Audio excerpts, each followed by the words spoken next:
All right, thanks for staying with us on TVC Breakfast. Coming back from sports there. Well, the Inspector General of Police, Ibrahim Idris, says an additional 6,000 officers will be recruited into the force to curtail the incessant killings, kidnappings and other crimes in the country.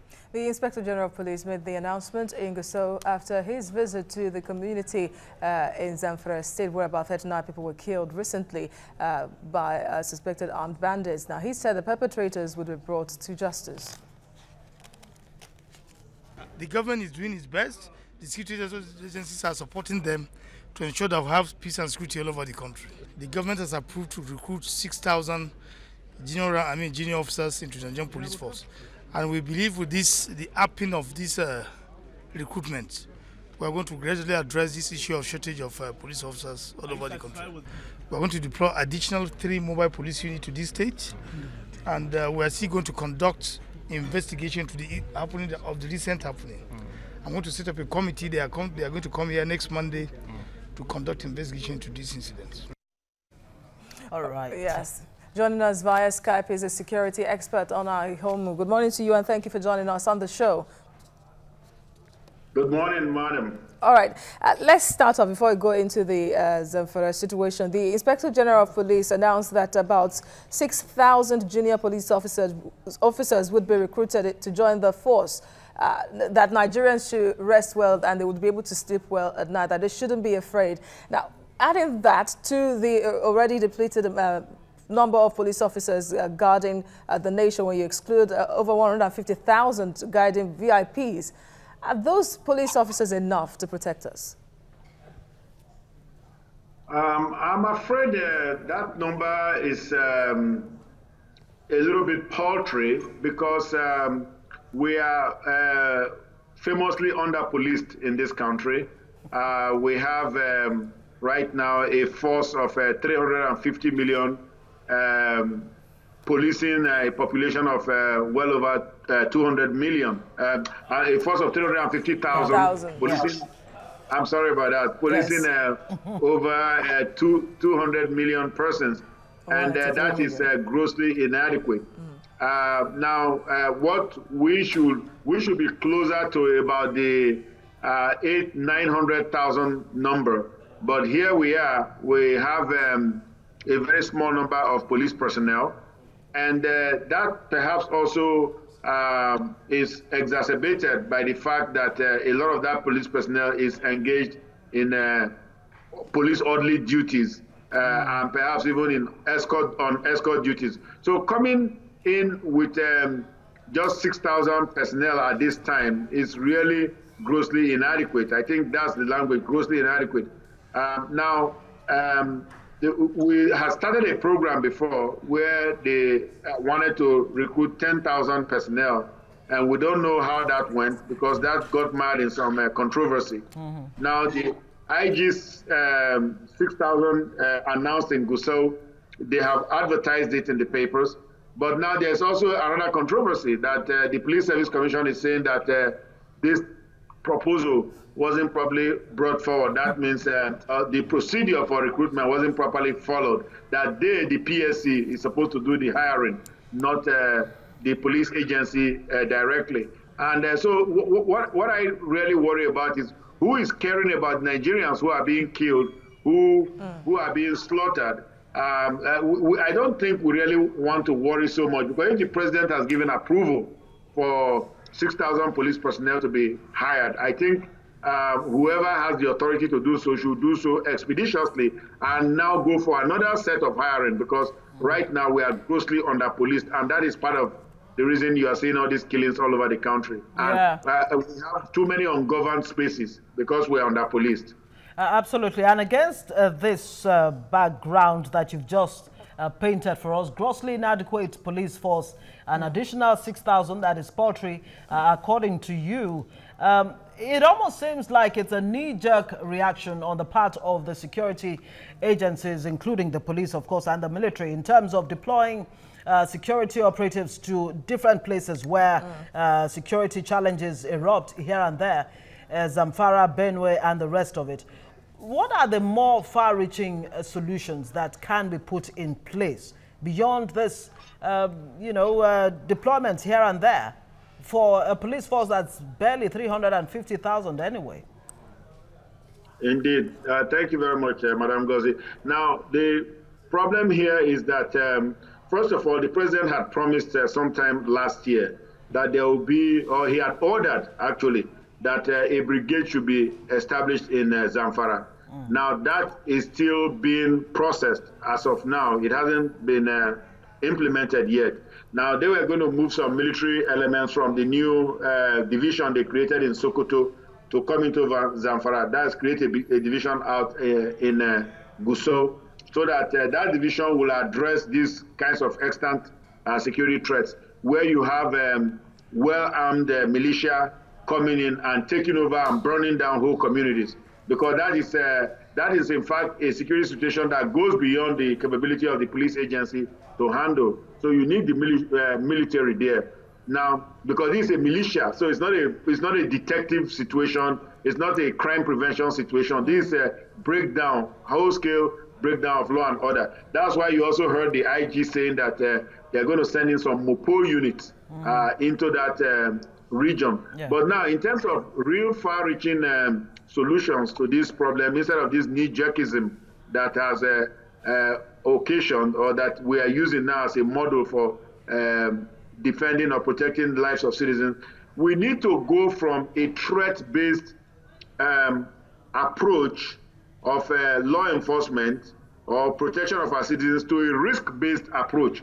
Now, what do I mean by threat-based and risk-based? See, a threat-based approach waits for the threat to knock on your door and take lives before you allocate resources to address that threat, because threat by definition is imminent danger or something that can cause grave harm and danger and death or whatever. Now, a risk-based approach is an approach that takes a further off look at what could possibly go wrong.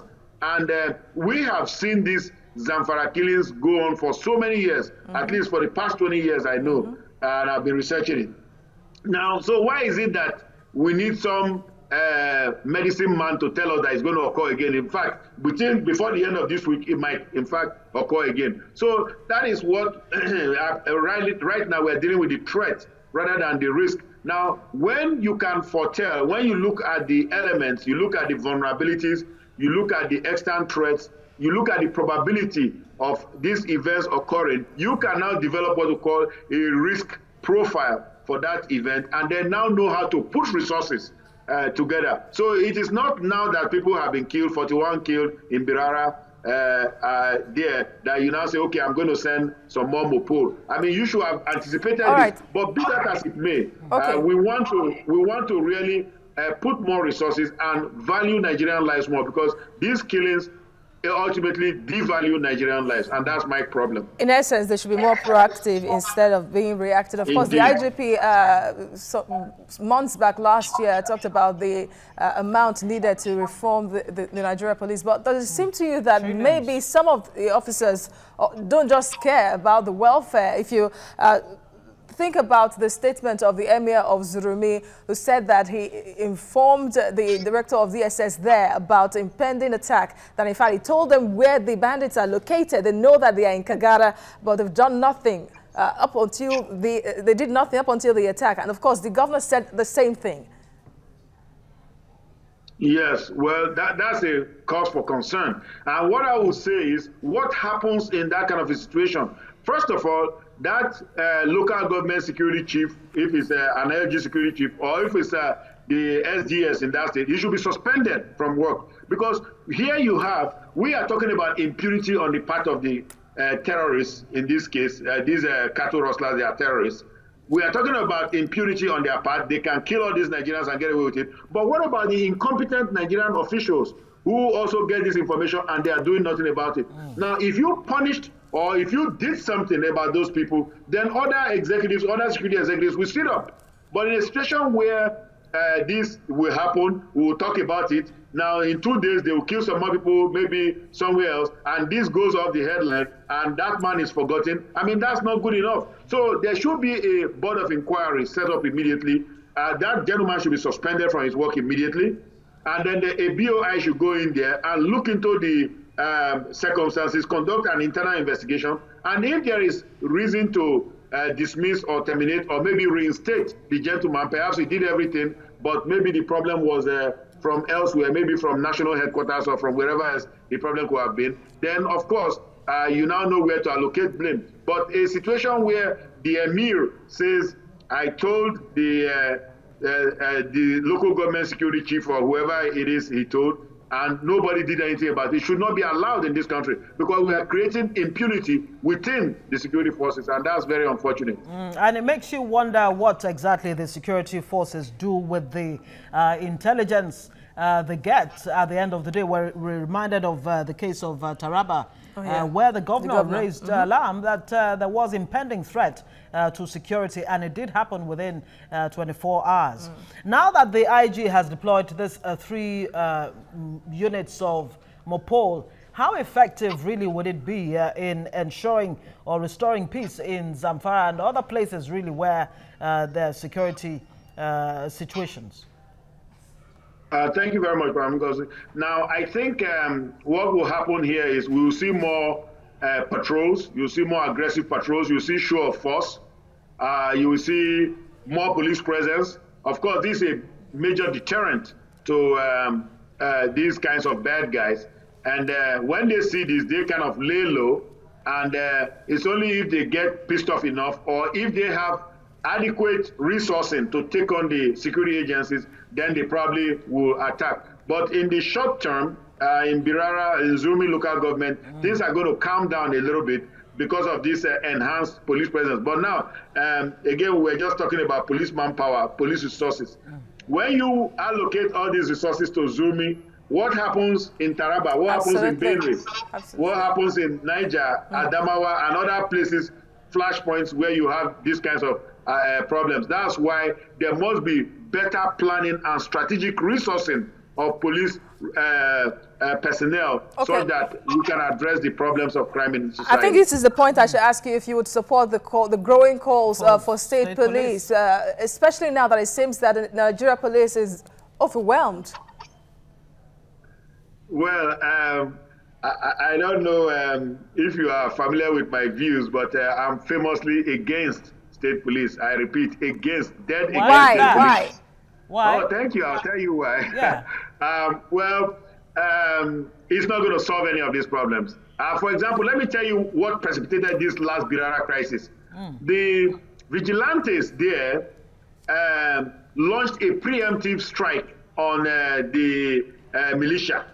Now, so those militia came back to kill everyone and burn 24 houses and kill, burn people up and what have you. So why am I saying that? The vigilante, already you have state police, just that you don't call them that. The vigilante, those local vigilantes and hunters, they are state police, let me tell you. Just that they don't wear formal uniform and they don't carry Igbo, that is a weapon, in the name of the government. But they are there. They are doing it. In Lagos State, I mean, I laugh when people say we need state police in Lagos. We're already overstate policed in Lagos, for example. We have Kai, we have Neighborhood Watch, we have the other one, LASMA. We have all kinds of state police. But they don't carry arms. Yes, they have people who back them up with arms. That is the regular NPF guys. You see, because Lagos security works, because there's an architecture here that takes care of that lacuna. Now, aside from that, Lagos also works because there is preemptive and there's proactive security work going on, which you are not familiar with, which you are not privy to going on in this state. So what I'm trying to say is, look, anybody that wants to be a lazy governor can sit down and say, I want my police, because all they really want that police for is to deal with political opponents. It's interesting, Dr. Odaihomo, that you say that there's already state police in Nigeria. It's already in practice. Every state. But don't you think... In Edo State, they have, I'm sorry, ma. Yeah. In Edo State, they have this very strong vigilante led by a retired Major General. So, and yet you have all these crimes being committed. So what I'm saying is, look, Ogun has OVS, Ogun Vigilance Services. Every state in this country has some kind of that's already a state police structure right there. What I'm saying is, what they want is they want it to be enshrined perhaps in some statute. Absolutely. The statutes are there already. The state, what do you call them? The state assemblies already made statutes breathing life into these organizations. So what more do they want? So, but security experts like yourself would say, look, the reason why Nigeria is experiencing this security hiccups, well, that's putting it lightly, threats all across the country is because of the structure of the Nigeria police. It's over-centralized as it is right now. Indeed. And I think also you have issues of accountability, you have issues of performance, you have issues of studies. There are so many things that are lacking. All we do, we see a monolithic Nigeria police out there, and we say the police is not doing this. But what is going on? What is that? Back to you again, Ngozi. This question you said about the guy, the security chief in Zamfara State who did not take action. What has happened to him? Now, what has happened to the CP, the Commissioner of Police in Zamfara State also? This is a failing in his watch. Let me tell you, by the time you do something to some of these indolent security and police executives, to 2, 3, 4, 5 of them, things will start shaping up in this country. But then it's not by having state police in every state. And then, look, many states, take Osun State, take many states in this country, they can't pay their salaries. Now you want to go and put policing agencies there. Of course, the policemen will become armed robbers fully sanctioned by government within this country. I mean, look, man, let's think about what we are creating, the difficulties we are going to create even more than the problem. The medicine is going to kill the child, as it were.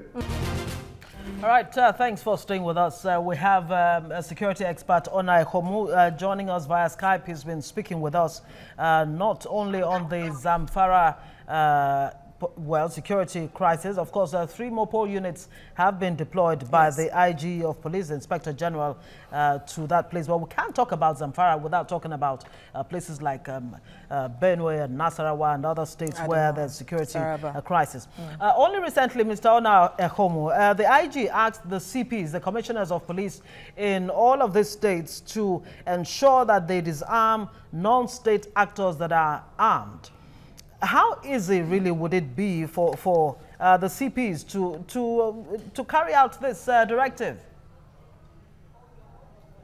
Well, the CPs have the moral authority and also, in fact, the constitutional authority to do just that, disarm non-state actors who are carrying weapons, and the weapons are threatening members of other members of society.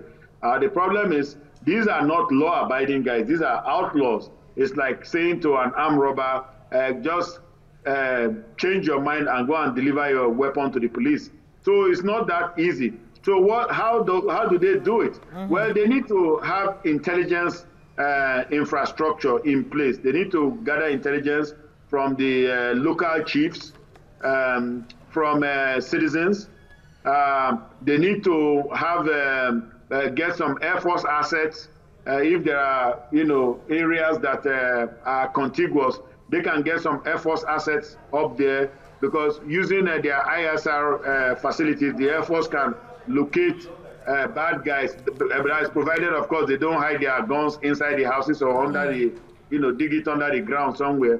They can locate bad guys, perhaps even they are massing, that is, if they are coming together, grouping for attacks. So in certain areas, let's say that like that Gumi and the local government of Benue State, you can fly ISR missions in that area. The Air Force can fly ISR missions, which will now help the police locate where some of these bad guys are, so that the police can go and intercept, perhaps also with the help of the Nigerian Army and other special forces that might be available. So I think it's going to be a combination of security assets to make this happen. Because just saying police should disarm these people, yes, the IG has said it, but the reality of it is difficult. After all, the police didn't license the guns for them in the first place. They are illegal weapons. They are part of this 50 million small arms and light weapons floating around in Nigeria. And it's really very unfortunate, killing people also. In fact, I was about to say that our Nigerian police officers are well trained to take on that particular task. The Emir of Zurimi, while addressing the governors and his governor when they paid him condolence visits, also said that that particular area is used to smuggle illegal arms into the country. That there were complaints that they made at one point to security operatives that there was a container filled with weapons, but nothing was done until it was taken away. Exactly. We know that. Now, let me put this crisis, my dear people, in a broader context. Look, this problem, we have this problem of, we call it Sahelian crisis. And that whole area is filled with a bunch of, bad characters who are smuggling arms, smuggling women, smuggling cigarettes, smuggling currency. So there's a lot of smuggling activities going on in that area, principally arms, because these arms are flowing from Mali eastward and downward through Nigeria into even the conflict in CAR, that is Central African Republic. So, and of course, in those ungoverned spaces in Niger is a huge country, but just very sparsely populated and very incompetently policed, if I may use that. Please forgive me, Nigerians. So what I'm trying to say is, it's part of a broader regional crisis. I'm happy you have brought this up. You've located it where this problem really is. Not just a Nigerian. If it were just Nigerian bad guys hiding in the bush somewhere in Kagara and coming out to strike, within a short time they can be detected and perhaps even put out of business. But this is part of a flow pattern within the Sahelian zone, which stretches all the way from Mali, Burkina Faso, Niger, even up to Chad, now into Nigeria. And so that is a famous trade route for them, where Zamfara is located. So it's an old route. It had been used for trading for many millennia, but unfortunately they are using it for criminal activities now too. So we have to have capabilities. Our intelligence now, officials need to have capabilities to map these threats. We have to do threat mapping adequately so that we'll know where these threats are originating from, and perhaps even go to neutralize these bad guys. If you remember, the Northeast crisis didn't really turn in our favor so well until we were able to engage Chad, Niger, and Cameroon, bring them into the equation, and they were able to seal up these bad guys running across the border. So it seems that Nigeria might not be able to handle this threat alone. Would you suggest a collaboration of countries under the African Union, not just those affected in that region?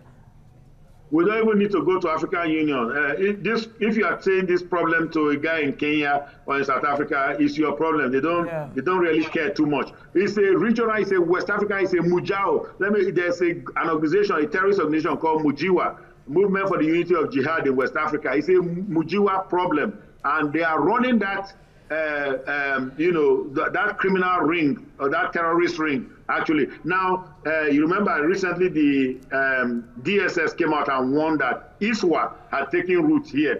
That is Islamic State of West Africa. Even before ISWA, we had Al Qaeda, because Al Qaeda out of Islamic Maghreb, that is Akim, had been running operation into Mali and running operation. That's where you had all those attacks, Radisson Blue attack, and then you had the resort attack in all those countries, Burkina Faso and other countries in this region. So, at the time, some years ago, not a year, about a year ago, I predicted a stepwise progression toward Nigeria, and I called on hotels to strengthen their security, because that's their normal target, because they want to hit Western citizens and what have you. So I think we need to continue to put, at least at different levels of escalation of security, we need to put security within a context so that we don't just see it as a problem between local hunters.